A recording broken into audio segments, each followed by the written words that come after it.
धनपुर गांव में धूप तो रोज निकलती थी, पर हरिया के घर में चारों तरफ अंधेरा था। एक वक्त था जब ये खेत सोना उगलते थे, पर लगातार 2 साल के सूखे ने हरिया की कमर तोड़ दी। बापू, हिम्मत रखिए, हम मेहनत करेंगे पर अपनी मिट्टी कभी नहीं बेचेंगे। लेकिन नियति को कुछ और ही मंजूर था। गांव का लालची साहूकार लाला धीराम अपना हिसाब लगा रहा था। हम्म इस हरियन ने तो 2 साल से एक फूटी कौड़ी तक नहीं दी है, मगर अब बहुत हो गया। आज मैं उससे अपने सारे पैसे वसूल करके रहूंगा, वरना उसके खेत अपने नाम करवा लूंगा। लाला बड़े गुस्से में हरिया के घर की ओर बढ़ रहा था और मन ही मन में अपनी जीत की योजना बना चुका था। लाला कहता है, ओ हरिया, बाहर निकल। कब तक इस मरी हुई गाय के पीछे छुपा रहेगा? प्रणाम लाला जी, मगर आप इस समय यहाँ? मैंने आपसे कुछ और दिनों की मोहलत मांगी थी। लाला जी, बापू बहुत मेहनत करते हैं, लेकिन फसल न होने के कारण हम मजबूर हैं। थोड़ा रहम कीजिए।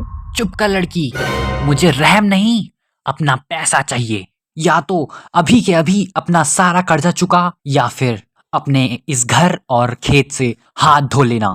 देख हरिया, मैं तुझे एक आखिरी मौका देता हूँ। कल सुबह गांव की चौपाल पर सभा होगी। मैं एक थैले में 2 पत्थर डालूंगा, एक काला और एक सफेद। अगर तूने सफेद उठाया तो सारा कर्जा माफ, लेकिन अगर काला पत्थर निकला तो तेरी सारी जमीन मेरे नाम हो जाएगी। लाला की बात सुनकर हरिया के होश उड़ गए, लेकिन उसके पास लाला की शर्त मानने के अलावा और कोई चारा भी नहीं था। अगले दिन लाला, धीराम और हरिया दोनों गांव की सभा में पहुंचते हैं। लाला कहता है, क्यों हरिया, खेल शुरू किया जाए? लाला ने नीचे झुककर पत्थर उठाए, पर यहाँ उसने एक गंदी चाल चली। उसने दोनों ही काले पत्थर उठाकर थैली में डाल दिए और चंद्रा की नजर उसकी चोरी पर पड़ गई। बापू, रुक जाइए, लाला ने धोखा किया है। उसने थैली में दोनों ही पत्थर काले डाले हैं। वो बस आपको हराना चाहता है। हरिया के पैरों के तले जमीन निकल गई। अगर वो सच बोलता तो लाला मुकर जाता, अगर वो चुप रहता तो सारे खेत चले जाते। पर तभी हरिया के दिमाग में एक बिजली कड़की। हरिया ने ठंडे दिमाग से थैली में हाथ डाला। उसने एक पत्थर निकाला, पर उसे देखने से पहले ही हे भगवान, देखो मेरी किस्मत। घबराहट में मेरे हाथ से पत्थर गिर गया और बाकी पत्थरों में मिल गया। ये तूने क्या किया बेवकूफ? अब कैसे पता चलेगा कि तूने कौन से रंग का पत्थर उठाया था? हरिया के चेहरे पर एक हल्की सी मुस्कान आई। उसने लाला को उसी की चाल में फंसा दिया। लाला जी, चिंता क्यों करते हैं? थैली के अंदर अभी भी एक पत्थर बचा है ना, उसे निकाल कर देख लीजिए। अगर थैली वाला पत्थर काला है तो इसका मतलब साफ है कि जो मुझसे गिरा वो सफेद था। तभी हरिया थैली से दूसरा पत्थर निकालता है और वो पत्थर काला निकलता है।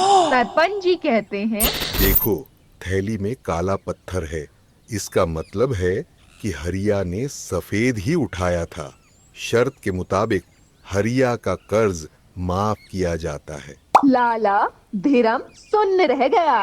उसे पता था कि थैली वाले पत्थर काले हैं, क्योंकि उसने दोनों ही काले पत्थर डाले थे। अगर वो अब सच बोलता तो उसका धोखा पकड़ा जाता। लाला की चालाकी उसके ही गले पड़ गई। हरिया ने दिखा दिया कि मुश्किल चाहे कितनी भी बड़ी हो, अगर दिमाग ठंडा रखा जाए तो हर साजिश का तोड़ निकाला जा सकता है। याद रखिए, नकल के लिए ही नहीं, चालाकी से बचने के लिए भी अकल जरूरी है।